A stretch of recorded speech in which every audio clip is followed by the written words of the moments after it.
Mungu akamwambia kurudi hautarudi, ila siku ya performance nitakuruhusu na wewe usikilize, kwa sababu huwa ni mimi nasikiliza. Nitakuruhusu na wewe usikie. Ilipofika siku ya performance, akakaa anasikiliza, ukumbi umejaa na watu ni wengi. Akamwambia Mungu, mbona nasikia sauti za watu wangapi? 2 tu, na ukumbi umejaa na kanisa limejaa, but I'm just hearing 2 people. Mungu akamwambia, sauti zinazoshika huku juu ni za wale wanaoimba katika roho na kweli.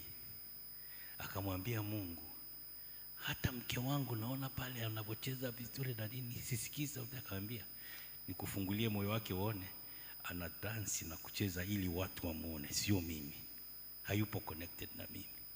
Hata mtoto wangu, akamwambia, muangalie alivovaa, anavoimba, sio kwa ajili yangu, mawazo yake yako focus hapa. Kwa hiyo jaribu kubwa lilonalo mwimbaji au mtu anayemsifu Mungu, unaposimama kuimba, unaimba nani asikie? Watu au unamwadress Mungu au watu? Ukiimba uhitaji kufanya chochote, Mungu anashuka mwenyewe. Na akija kuchukua sifa, nilisema tena nafikiri kwenye ibada hapa, ni vitu viwili tu. Mungu hatumi malaika kwenye sifa na kwenye sadaka, anakujaga mwenyewe. It will have been awkward. Anamtumaje malaika aje kumchukulia sifa kwa mfano? Anakuja mwenyewe kusikiliza.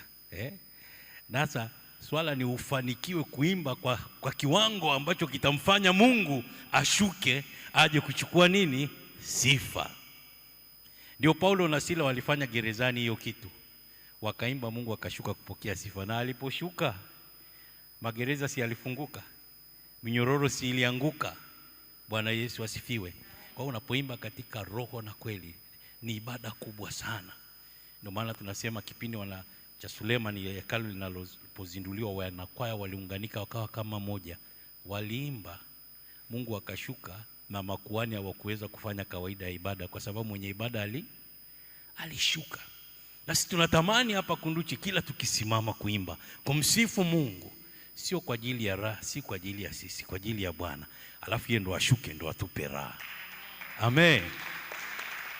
Tuimbe kwa mithili ambayo sio sisi tupate raha, Mungu asikie raha, akishuka na sisi atatupa raha zetu. Amen. Amen.